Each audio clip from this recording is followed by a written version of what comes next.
يا أبا أديب سمعني؟ نعم. تفضل أبو علي، تفضل حبيبي. الآية 24 من سورة النساء: في النكاح الدائم أم في المتعة؟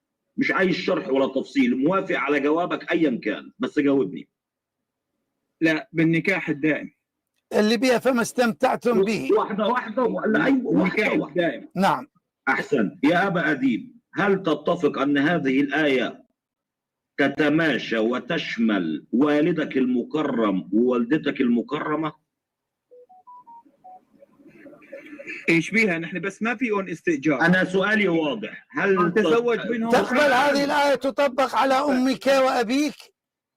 إيه الزواج الثابت، نعم. إيه هي هاي الآية فما استمتعتم به منهن. تقبل الآية؟ نكاح الشرع. يقول يقبل انه هو يعني الآية تطبق طيب. على امه. الله عز وجل امر اباك. الزواج دائم بابا، ما عندي متعة.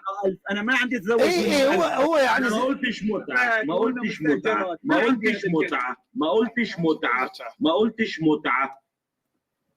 الله عز وجل امر اباك في هذه الآية بقوله تعالى ان فآتوهن أجورهن فريضة، فأبوك قد دفع الأجر لأمك، فهل هي مستأجرة أم أن الآن تخالف قوله تعالى؟